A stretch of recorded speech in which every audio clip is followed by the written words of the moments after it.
Wassalamu ala rasulillah wala hawla wala quwwata illa billah amma ba'd. Subhanaka la ilma lana illa ma 'allamtana innaka antal alimul hakim.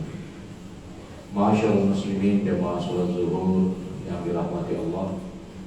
Alhamdulillah kita bersyukur pada Allah Subhanahu wa taala pada istirahat kita melalui ibadah salat ini kita diberikan kesehatan dan kekuatan untuk membantu mereka yang sedang diuji oleh Allah, baik dengan pengobatan, dengan doa, dan segala ikhtiar yang bisa kita lakukan agar saudara-saudara kita yang ada di tempat ini dimudahkan kesembuhannya oleh Allah Subhanahu wa taala. Amin.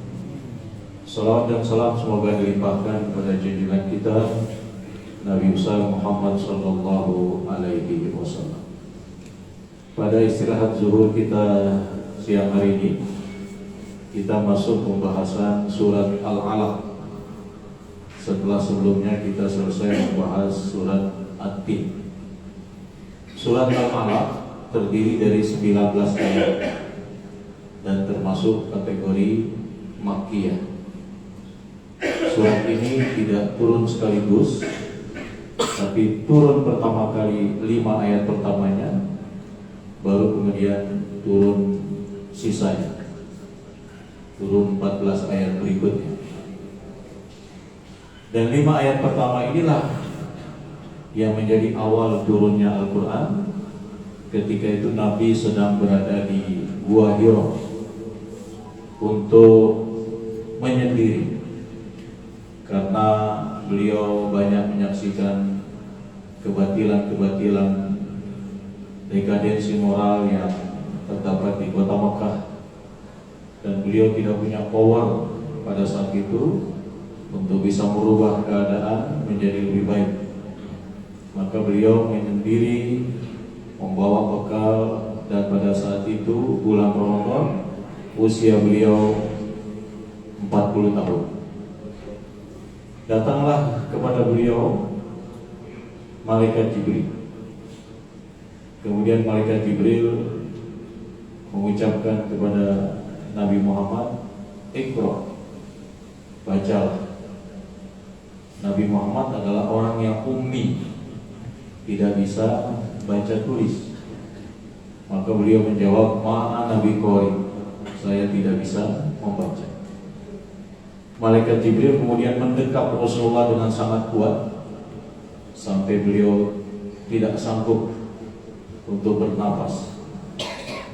Kemudian dilepasnya, kemudian diucapkannya Iqra. Dengan jawaban yang sama sebagaimana di awal, Nabi juga mengatakan ma'ana biqari, saya tidak bisa membaca, sampai 3 kali. Kemudian malaikat Jibril membaca, A'udzubillahi minasyaitonirrajim, Iqra bismi rabbikal ladzi khalaq, khalaqal insana min 'alaq, Iqra wa rabbukal akram, alladzi 'allama bil qalam, 'allamal insana ma lam ya'lam. Kemudian Nabi Muhammad pulang dengan penuh rasa takut dan penuh keheranan, bertemu dengan istri beliau Ummul Mukminin Khadijah radhiyallahu anha, meminta diselimuti dan seterusnya. Dalam 5 ayat ini yang diturunkan pertama kali sebagai wahyu Al-Quran adalah perintah membaca. Begitu pentingnya perintah membaca, karena seseorang tidak mungkin bisa sholat dengan baik tanpa membaca. Jadi pengembangan literasi dalam tradisi Islam itu sudah dimulai sejak turunnya wahyu. Jadi Islam datang dengan wahyu pertama untuk menggiatkan literasi, untuk menggiatkan baca tulis, agar dengan baca tulis itu orang menjadi paham, orang menjadi berilmu, sehingga dengan ilmunya bisa memberi manfaat kepada orang lain.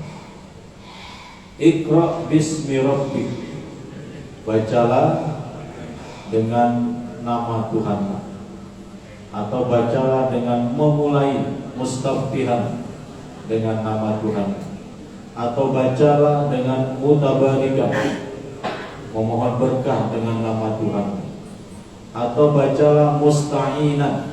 Ini ragam penafsiran terkait dengan Iqra bismi rabbik alladzi khalaq. Iqra bismi rabbikal ladzi khalaq. Dialah Tuhan yang menciptakan. Jadi penciptaan, terutama diciptakannya manusia, adalah anugerah Allah yang paling besar. Karena itu kesadaran manusia bahwa dia diciptakan oleh Allah Subhanahu wa taala ini mendorong dia untuk mengenal Allah, mendorong dia untuk beribadah kepada Allah Subhanahu wa taala, mendorong dia untuk mentaati apa yang Allah perintahkan dan menjauhi apa yang dilarang. Karena itu banyak sekali kata khalaqa dalam Al-Quran. Bahkan tujuan kita diciptakan untuk beribadah. Wa ma khalaqtul jinna wal insa illa liya'budun. Kemudian pada ayat berikutnya dikatakan setelah Allah mengenalkan dirinya sebagai pencipta, alladzi khalaqal insana min 'alaq. Manusia telah diciptakan dari alam, dari segumpal darah. Jadi pada bagian ini Al-Quran ingin memperkenalkan tahapan kedua dari 3 tahapan proses penciptaan manusia dalam rahim seorang ibu. Tahapan pertama disebut dengan nutfah. Itu berlangsung menurut hadis 40 hari.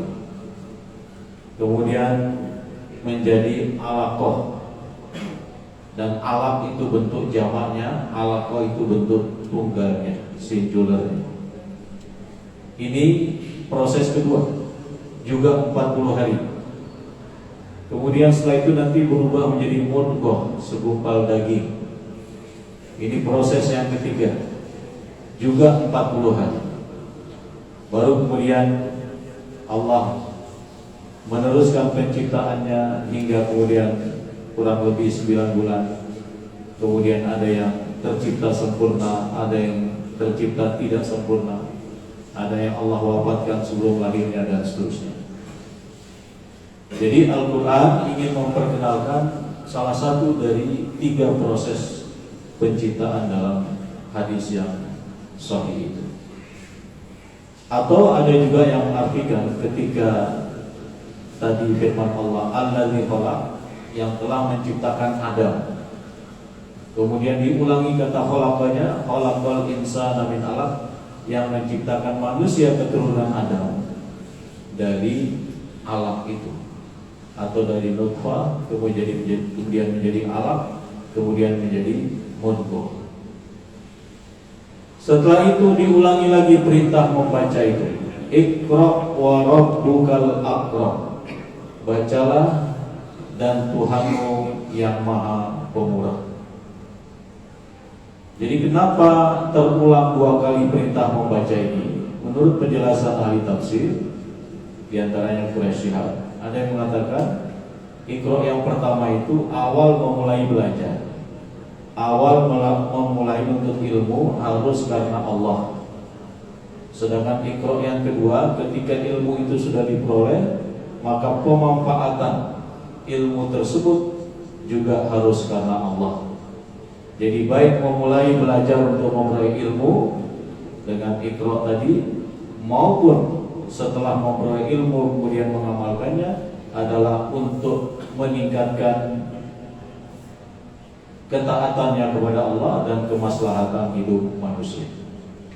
Jadi menurut Islam, ilmu bukan tanpa nilai, tapi ilmu harus ada nilai. Dia harus bermanfaat bagi orang di sekitarnya yang membutuhkan ilmu tersebut. Setelah itu Allah jelaskan bagaimana Allah mengajarkan manusia dengan perantara apa? Alladzi 'allama bil qalam, yang mengajarkan dengan perantaraan pena, dengan perantaraan tulisan. Umumnya kita memperoleh ilmu itu dengan perantaraan qalam, dengan perantaraan pena.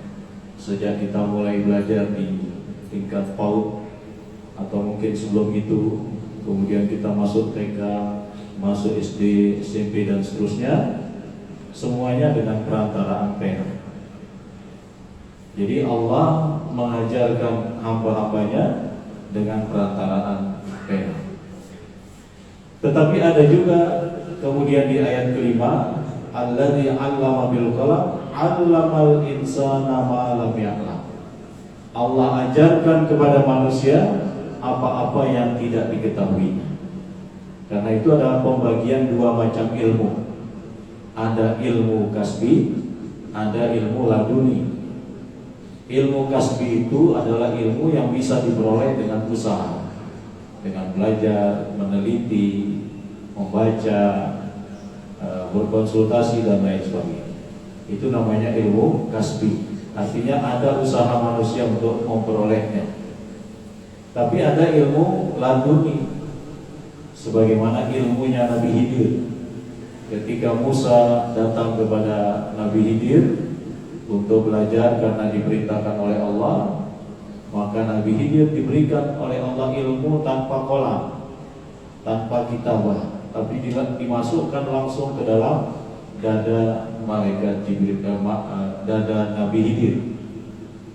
Ketika Nabi Musa tidak tahu apa maksud Nabi Khidir melubangi perahu, maka Nabi Musa bertanya, padahal sebelumnya dilarang bertanya, kenapa Anda melubangi perahu? Apakah Anda akan menenggelamkan penumpangnya? Nah, Nabi Khidir tidak menjawab saat itu, tapi nanti semua pertanyaan Nabi Musa itu dijawab di belakang, di surat Al-Kahfi. Nabi Khidir juga membunuh seorang anak yang sedang asik bermain, dibunuh oleh Nabi Khidir. Nah, ini lebih mengesankan bagi Nabi Musa. Kalau tadi hanya merusak barang, ini merusak manusia, makhluk bernyawa. Nah, ini lebih parah ini. Nabi Musa bertanya, kenapa engkau membunuh seseorang yang mana dia tidak membunuh orang lain? Peristiwa ketiga, ketika Nabi Khidir memperbaiki rumah yang temboknya hampir roboh, kemudian dia tidak meminta upah. Semua itu adalah ilmu laduninya Nabi Khidir yang tidak diketahui oleh Nabi Musa. Ternyata Nabi Khidir ini melubangi perahu karena di seberang lautan itu ada perompak atau ada raja yang zalim yang suka merampas perahu-perahu yang bagus. Kalau perahu yang ada celahnya, yang ada aibnya, misalnya lubang, itu gak mau. Maunya perahu yang bagus-bagus. Maka perahu ini karena milik sekelompok orang yang bersyarikat untuk mencari nafkah, dan mereka umumnya orang miskin, Nabi Khidir tetap agar alat mencari nafkahnya tetap ada, walaupun hanya di lubang sedikit, supaya tidak diambil oleh raja yang zalim. Jadi pada dasarnya Nabi Khidir menyelamatkan aset milik orang miskin yang berfungsi untuk memiliki perahu itu, kemudian menggunakannya mencari nafkah. Yang kedua, kenapa Nabi Khidir membunuh anak ini? Nabi Khidir diberitahu oleh Allah melalui ilmu laduni bahwa anak ini kalau tumbuh dewasa, dia akan mengajak, memaksa ayah ibunya untuk keluar dari Islam. Ayah ibunya adalah orang beriman. Nah, dia akan menjadi anak yang durhaka lah secara garis besarnya. Nah, karena Allah Maha Tahu, kemudian diberitahukan kepada Nabi Khidir, dan kemudian Allah yang memerintahkan agar anak tersebut dibunuh. Tapi ini hanya berlaku untuk Nabi Khidir ya. Jangan sampai nanti Pak Vicenti pulang kampung, pulang ke kos atau ke rumah, kok lihat anak kecil nih pakai tato, ini bahaya nih kalau besar, kemudian dibunuh. Tadi dengan kultum di rumah sakit gitu. Ini berlaku untuk Nabi Khidir saja ya. Karena beliau yang punya ilmu laduni, dan beliau diperintahkan oleh Allah, bukan kemauannya sendiri. Begitu pula ketika beliau memperbaiki dinding yang hampir roboh dalam surat Al-Kahfi itu, ternyata pemiliknya adalah dua orang anak yatim yang bapaknya soleh. Kalau rumah itu tidak direnovasi oleh Nabi Khidir, lama-kelamaan temboknya akan roboh, akan terkuak harta peninggalan orang tuanya yang soleh.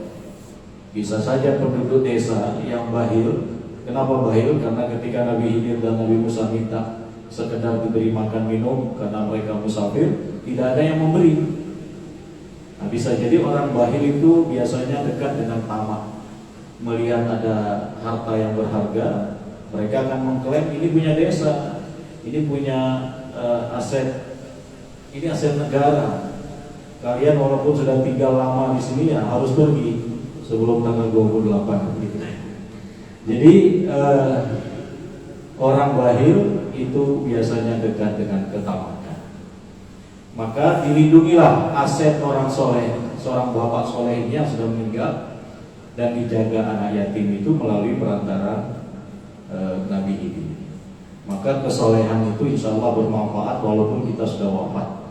Insya Allah anak-anak kita akan dijaga oleh Allah kalau kita merujuk pada kisah dalam surat Al-Kahfi.